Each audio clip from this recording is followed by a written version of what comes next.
Britain's royal palaces. Symbols of power. Royal palaces are the bricks and mortar embodiment of what it means to be royal. And prestige. To see it is to believe it. It's a veritable feast for the eyes. Packed to the rafters with incredible secrets.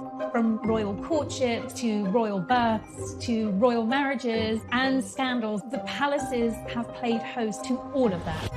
In this series, we step beyond the Golden Gates. We all want to see inside the palace walls. You feel as if you were being let into a secret world. Learn how these stunning buildings were constructed. This is a mad, eclectic vision of one man. Windsor was built to do battle. It's best not to get locked in one. You don't know when somebody's going to come and let you out. Unveil their spectacular artworks. The Royal Collection is simply stunning. The story of the tiara is like a spy mystery. We can only imagine how excited the Queen must have been. Delve into their gruesome histories. Frankly, if you're going to cut the head off a king, it's got to be done in a palace. And revisit recent events that have shaped the modern royal family. I could see that his legs were trapped. Camilla was one of the most unpopular women in the country. To see those images of the castle in flames, there was an emotional impact for the nation. This is The Secrets of the Royal Palaces. This time, we reveal the hidden palace at the very heart of the monarchy.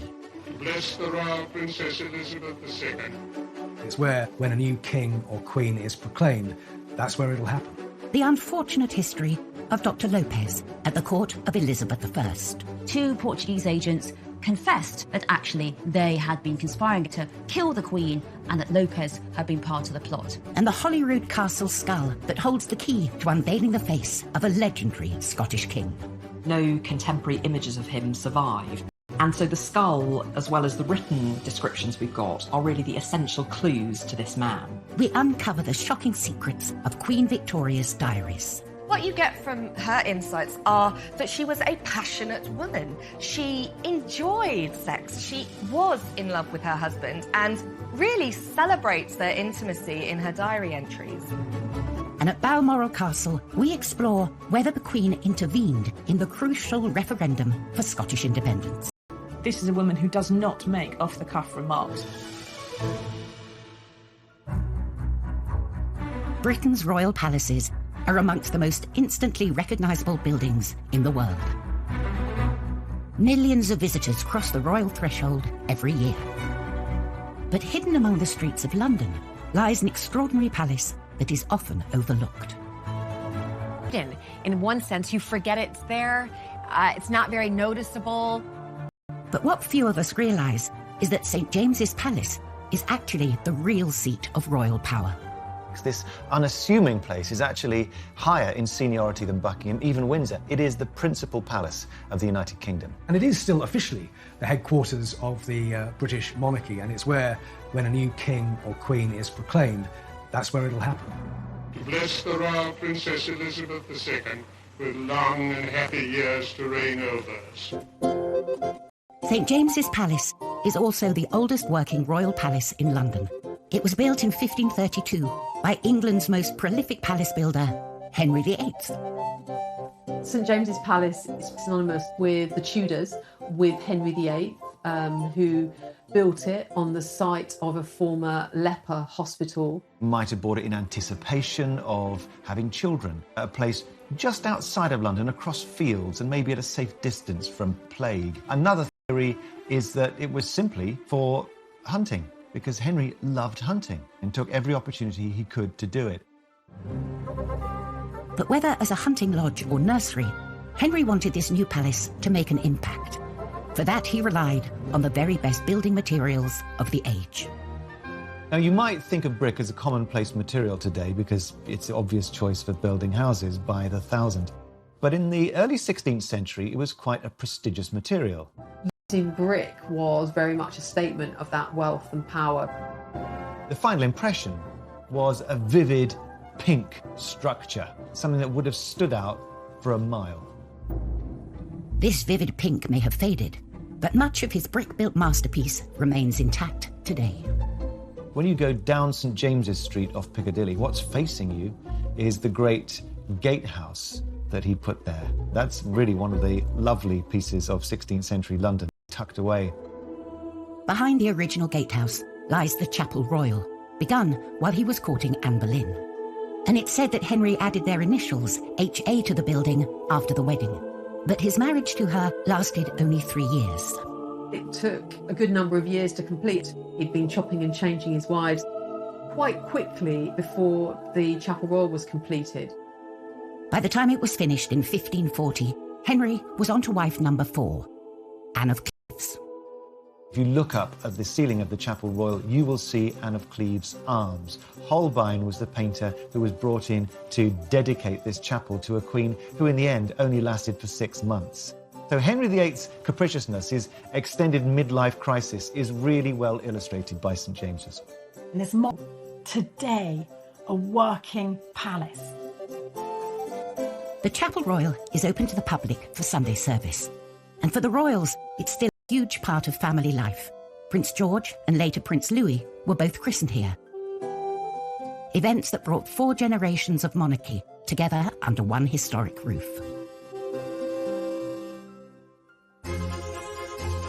St James's Palace has been at the heart of the monarchy since 1532. But in 2014, another royal residence, Balmoral, suddenly found itself amid a huge political upheaval.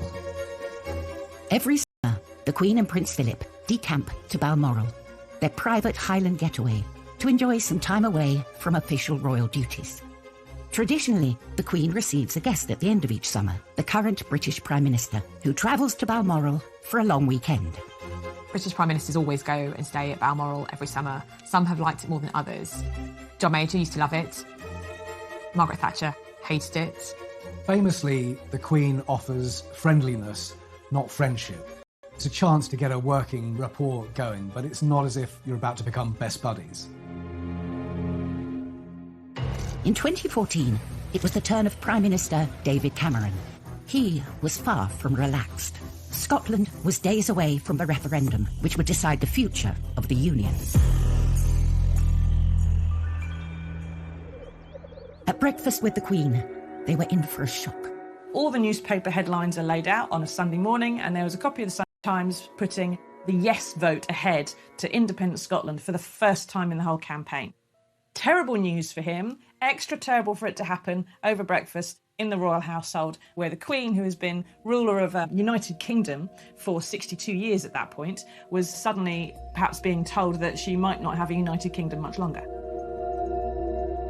The future of the Union itself was now at stake. It's a massive constitutional deal, and I think it is close to the Queen's heart.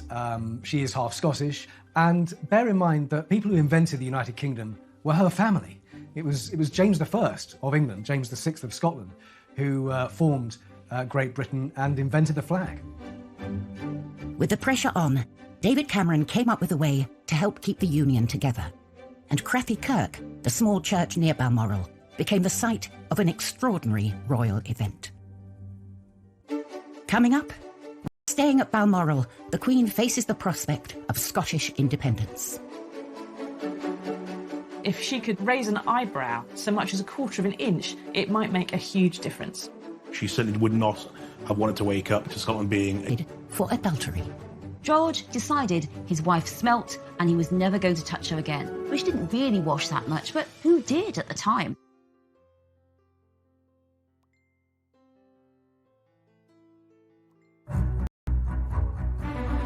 Britain's magnificent royal palaces are central to the role of the monarchy. They have been a stage for era-defining moments, from Windsor weddings to Sandringham summits. And at Balmoral Castle in Aberdeenshire, we explore whether the Queen intervened in the crucial referendum for Scottish independence. In September 2014, Scotland was days away from voting, and a new poll had put the yes vote in the lead. At this pivotal moment, David Cameron was staying with the Queen at Balmoral. The Queen cares deeply about Scotland. She would be, I think, desperately sad if the United Kingdom actually split up. Despite any feelings she may have, the Queen must hold an impartial position. Her own personal views are not supposed to feature. But the threat of the breakup of the United Kingdom called for desperate measures, as David Cameron later admitted. David Cameron was very keen the Queen should intervene in some way. Didn't want to do anything she wasn't comfortable doing, but if she could, he said, raise an eyebrow so much as a quarter of an inch, it might make a huge difference. Their private secretaries decided that the Queen could perhaps say something in a very non-political way to maybe suggest what her thoughts were. Her job is to remain politically impartial and to do what her government instructs her to do. Now that is impossible. It's a catch-22. On the one hand, she has to do what he tells her, and on the other hand, he's telling her to do something that is unconstitutional and is putting her in an invidious position. David Cameron later insisted that he hadn't asked her to do anything unconstitutional. But on Sunday the 14th of September, with 4 days remaining until the vote, as she left the church, the Queen stopped to speak to the crowd. And as usual, the press were there. We knew the Queen would be at church. We ensured the reporter was there on the off chance.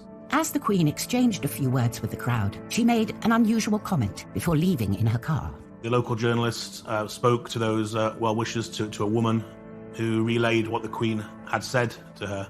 The Queen has said, "I hope people think very carefully." And this is a woman who does not make off-the-cuff remarks. They knew it was intended to be overheard. It was a neutral phrase, I hope people think carefully, but I think most people realised what she was saying. With this seemingly innocuous remark of that line was that it could be read every which way. And so I think it did still protect her position, but it also does give you an indication of how she really felt. She issued a statement which was unofficial, off the cuff, and entirely brilliant and well thought out. She didn't express an opinion about which side should win, but she just said, think carefully. She urged caution, and she actually maintained her own impartiality as much as she could. Those words were then relayed from that journalist to every news desk in Scotland, and from every news desk in Scotland to every news desk in the UK, and within a few hours, this was the biggest story of the day. The Queen's comments came at a crucial moment. 4 days later, Scotland voted to stay within the United Kingdom, much to the relief of David Cameron and, according to him, the Queen herself. David Cameron was caught on camera saying how, when he rang the Queen to tell her the result, she purred down the line. Widely covered in the press, a source conveyed that the palace was displeased with David Cameron's account of this conversation, but no official statement was released. Some believe that the Queen's comment reflected the alarm the British government felt over Scottish independence. David Cameron and the entire UK establishment did drag the Queen into politics. That was the scale of the challenge. I don't think the Queen would have done it unless she had wanted to do it. She certainly would not have wanted to wake up to Scotland being a separate country.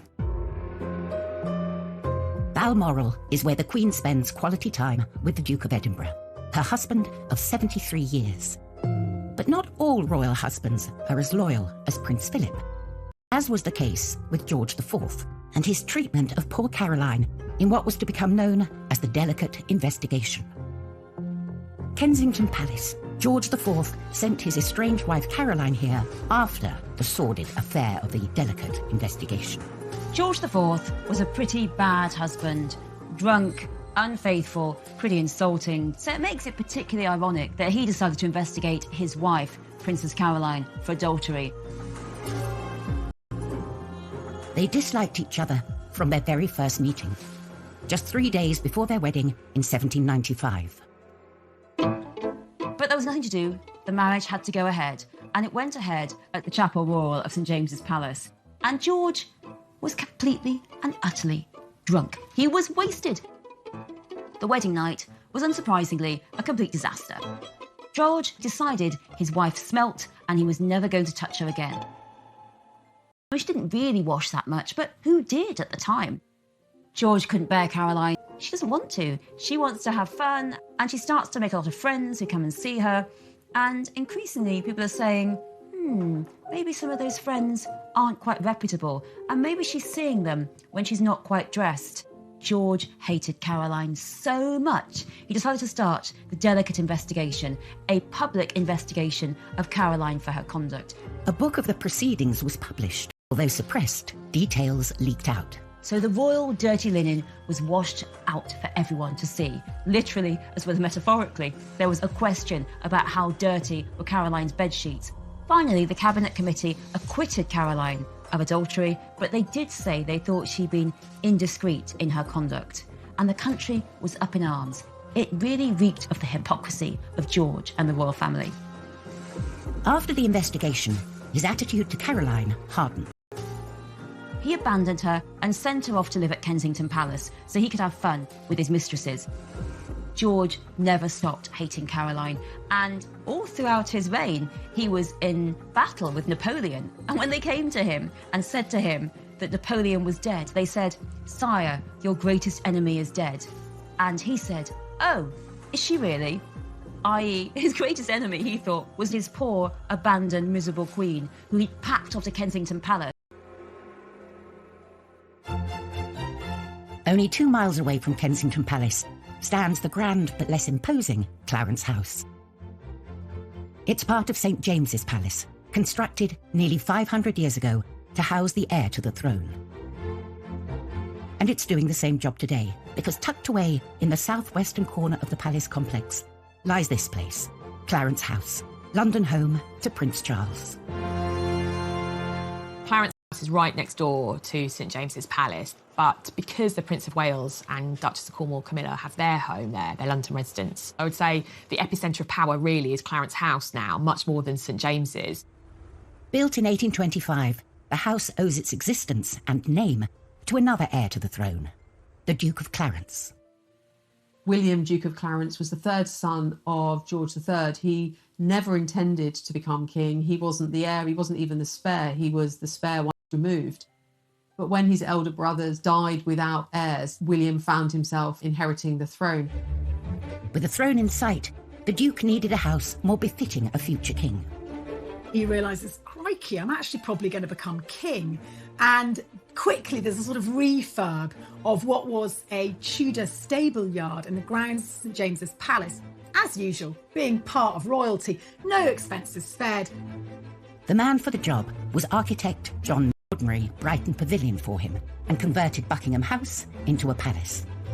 But the Duke of Clarence's taste was much less flamboyant than his brother's.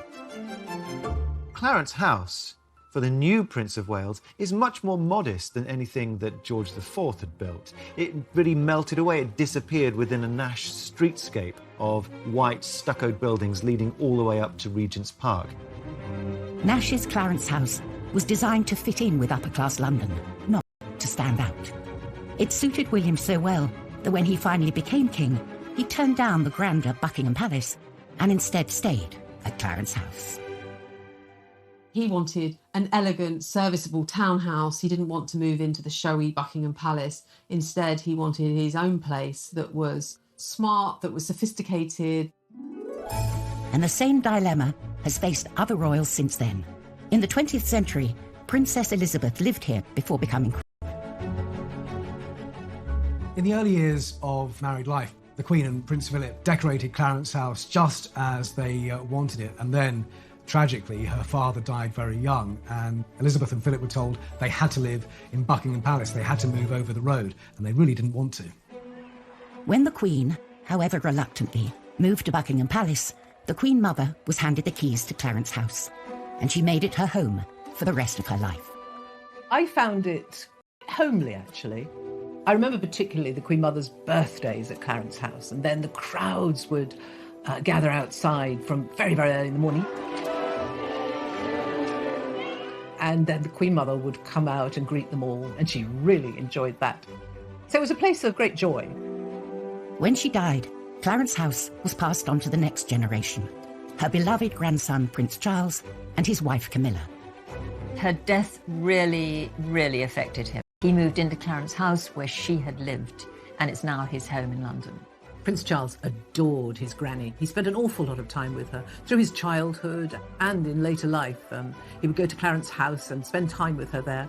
He was immensely close to her, so it's no surprise to me at all that after her death, he decided that he would keep her there, ever present. But could this sentimental tie possibly lead to a shift in the seat of monarchy when the time comes? Clarence House is very dear to the Prince of Wales, but they've always made clear when asked that Buckingham Palace will continue to be, the home of the monarchy. And that's something that I guess we'll only find out the answer to in due course. Coming up, at Holyrood Palace, how a 14th century skull unveiled the face of a legendary Scottish king. At first glance, on the plinth you can see an inscription that says Robertus Scotorum Rex. It's a plaster cast taken directly from the skull of Robert the Bruce. And at Windsor Castle, the shocking secrets of Victoria's diaries are exposed. The journals contain amazing insights into Victoria's life, into her moods, her moments of happiness and sadness, insights into her sex life. You start to feel a little bit more about what this queen was about.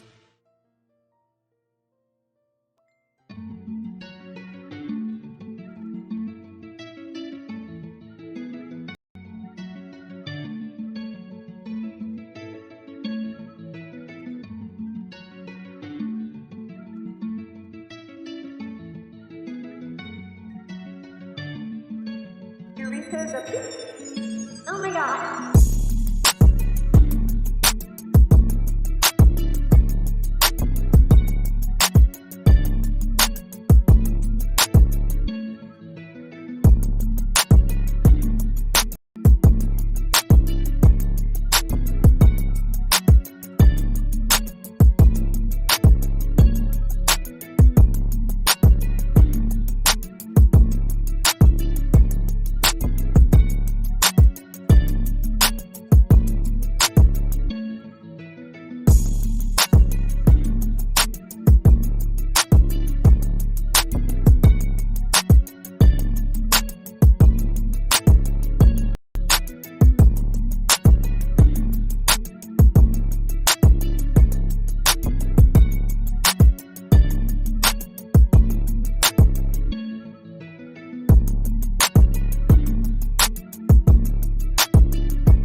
Oh my god.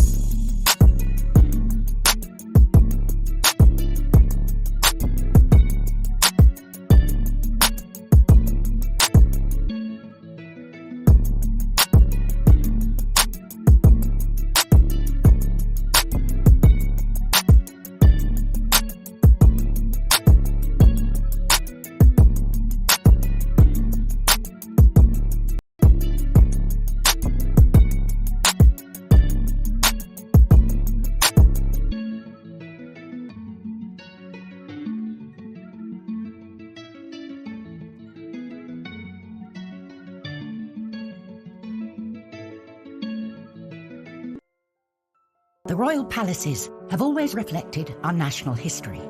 But it's not just these magnificent buildings that the crowds turn up to see. It's the royal collection, spread across the palaces and holding everything from priceless jewels to mysterious royal artifacts that bring the past back to life. And at Holyrood Palace in Edinburgh, one of the most macabre and intriguing items in the royal collection is to be found. At first glance, this doesn't look like an extraordinary artifact.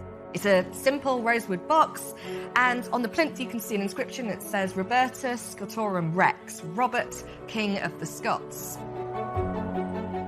It's a plaster cast taken directly from the skull of Robert the Bruce. Robert the Bruce is one of the heroes of Scottish history. In 1328, he signed the Edinburgh-Northampton Treaty, guaranteeing Scottish independence from England for nearly 300 years. Robert the Bruce is a very, very significant historical figure, a Scottish king who beat the English and ensured the independence of Scotland for hundreds of years until the Act of Union. The cost of separation from England was £20,000, worth around £24 million today. Robert died soon after and was buried in a spectacular gold and marble tomb in Dunfermline Abbey. The original tomb of Robert the Bruce was destroyed, but in the 19th century it was opened up. An artist was allowed to come in and make a perfect cast from the skull. The cast was put on display in Holyrood Palace, next to the ruins of Holyrood Abbey, where Robert the Bruce had signed the famous treaty. Relics and actual physical examples of past monarchs are very, very important in the royal collection. It's a marvellous way of telling the stories. It may seem gruesome, but that's very much in tune with royal history. It shows however grand you are, however important you are, one day you will be dead and buried, but perhaps you'll live on in some way, even if it's only in a museum. In 2016, this regal skull provided a direct link to the past. The universities of Glasgow and Liverpool John Moores stunned the world, claiming to have uncovered an incredible royal secret, what Robert the Bruce really looked like. They built up from the skull using animation, CGI, and the face that you see at the end is the closest that we can imagine from just the bones of what Robert the Bruce looked like.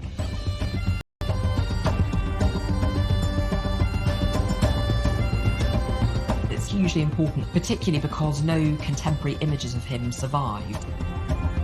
And so the skull, as well as the written descriptions we've got, are really the And now his skull is on display at Holyrood Palace, a suitable home for a King of Scotland. It is so fitting that this cast of Robert the Bruce's skull is in Holyrood, because it's the very heart of Scottish government. The skull of Robert the Bruce is one of the most prized objects in the royal collection, an amazing thing.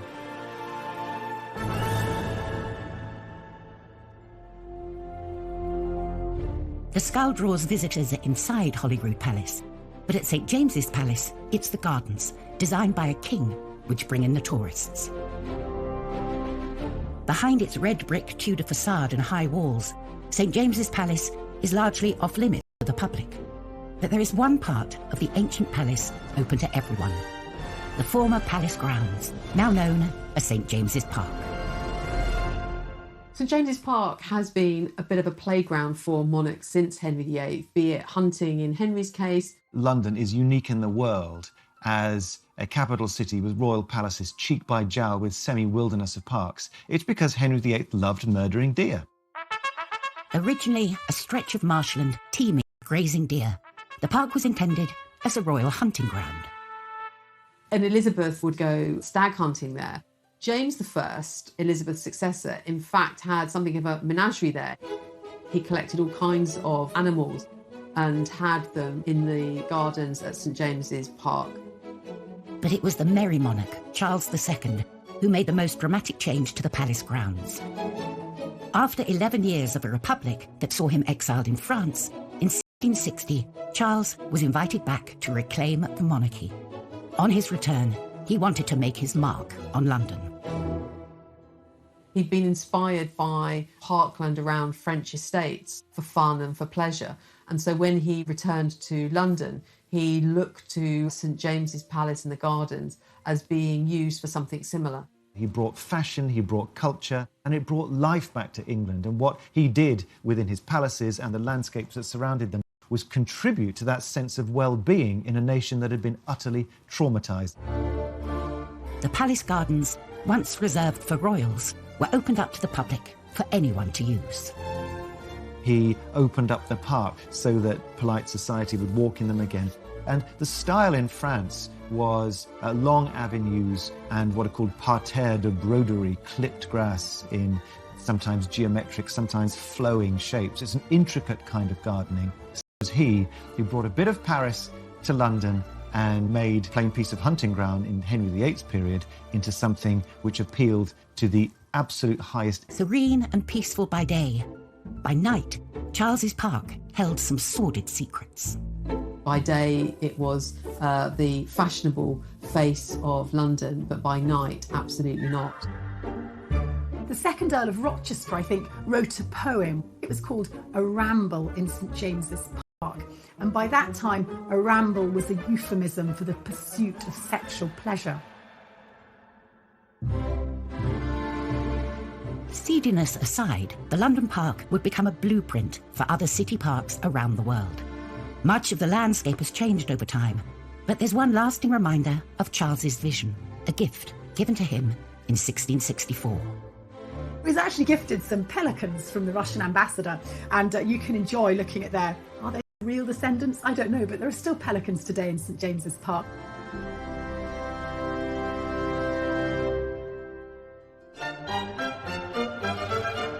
Back inside St James's Palace, the Chapel Royal has seen a host of royal weddings. One marriage that got off to the worst possible start was the wedding of Prince Frederick and the sick princess. It was 1736. George II decides he wants his playboy son, Frederick, Prince of Wales, to marry a proper German Protestant princess. So they decide on this poor girl, Augusta of Saxe-Coburg. She's only 16.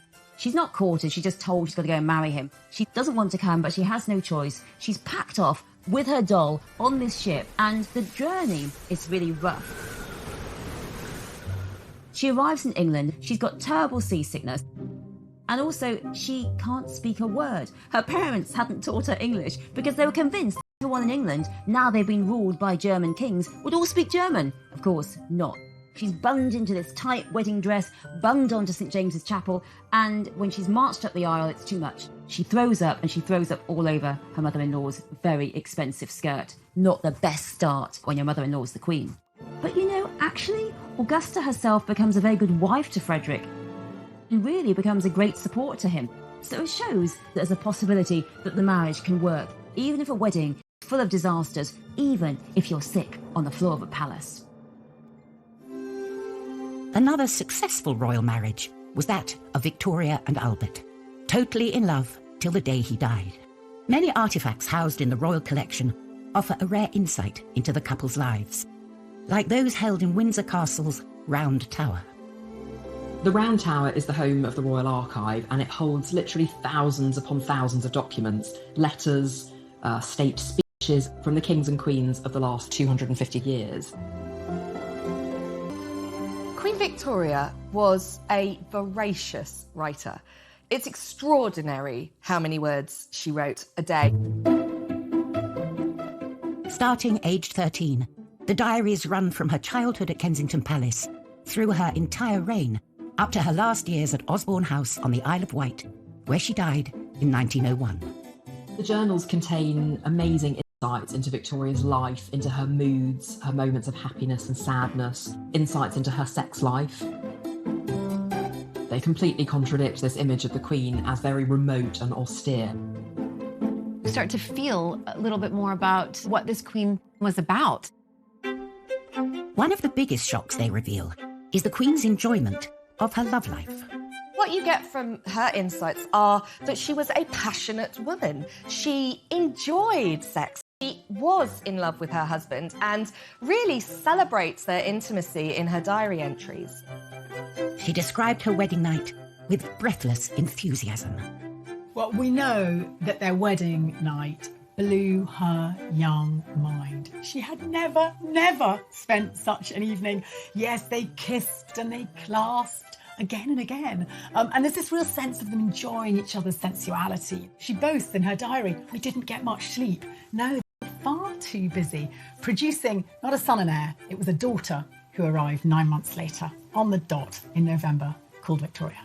There are very frank expressions of desire throughout the journals. And it completely counteracts that idea we have of the Victorians as being so prudish that they would even cover up table legs or piano legs for fear that they were being too suggestive. Through the diaries, we learn of her love of Balmoral, the royal retreat designed by her beloved Albert. We know that after Albert died in 1861, she completely withdrew from public life for a decade or more. But thanks to the journals, we can now uncover all of that. They tell us a huge amount about life behind the scenes. She was too grief-struck to go to his funeral, but every year she went back to her Scottish castle. And lest we forget, this was dearest Albert's own creation, own work, own building. It had the impress of his hand, she wrote. She saw him everywhere because it was his vision. She adored it. And of course, when Albert dies, you then get a cairn in the grounds. Balmoral was the embodiment of her prince. While Queen Victoria's journals give us an extraordinary insight into one of our longest reigning monarchs, they could have told us so much more. Coming up, why a royal daughter destroyed the evidence of the Queen's secret Balmoral passion. history. And why a palace visitor found himself on trial for his life. An invitation to Windsor Castle under Elizabeth I might seem like a dream ticket, but you had to be careful because there were spies everywhere.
The royal palaces are more open and accessible than ever before, allowing the public a glimpse through the gilded keyhole.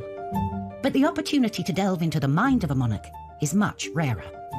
Stored in the vaults of Windsor Castle, Queen Victoria's diaries are among the most treasured palace artefacts. In her lifetime, she probably wrote over 60 million words. 44,000 pages of the journals remain, but that represents only around a third of her writing. The rest were not lost through decay or neglect, but destroyed by Victoria's own daughter. Princess Beatrice was Victoria's youngest daughter, and for only 4 when her father died, Beatrice became her mother's emotional support, entrusted editing her journals for posterity. She spent more than 30 years transcribing the journals, and it can't have been an easy task at all. Over the years, Victoria's failing eyesight affected her writing. There is a photograph of her struggling to read a letter, and her handwriting, which had been very beautiful, got bigger and messier and more scrawly, and it ends up bleeding into the ever larger black edges of the morning paper. And unfortunately for us, Princess Beatrice, very diligent. After Beatrice transcribed her selections, she actually destroyed almost all of the journals, so she deleted far more from them than what remained. As her mother's literary executor, the decision to destroy them was hers alone. Her nephew, George V, was appalled by what she was doing, but was powerless to stop it. The historians have wrung their hands ever since. this has led to some historians calling her one of the most appalling people in history. We get a sense of the sort of thing Beatrice might have been trying to cover up because the Queen herself published some of her diaries in 1868. It was particularly passages of vicious critique or very intimate encounters that she deleted. Things like there was a wonderful little episode where Albert helped Victoria into her stockings before breakfast. But while the remaining diaries reveal intimate moments with her husband, it was the entries about another man that seemed to concern Beatrice the most. Those journals, published in Victoria's lifetime, described a close friendship with her servant, John Brown. The Queen's Highland Servant. That was his title. John Brown is mentioned 21 times in the diaries, which was far, far more than most of the members of the Queen's immediate family. At the time, it was widely rumoured that the two of them were romantically involved. I can't tell you, it was intense, and both sides shared a mutual passion, a mutual devotion to each other. One loose page of her diary, found in John Brown's brother's possession, hints at more. She wrote, "Often I told him no one loved him more than I did. And his retort was, nor you than me. No one loves you more." In her own time, Queen Victoria was often referred to satirically as Mrs. Brown. If the whole extent of Victoria's private thoughts became public, it would have been a source of deep embarrassment for the royal family. What the Royal Collection has left is the most unique insight into a monarch's thoughts. Despite her domain, they give a remarkable insight into her incredible life behind palace walls.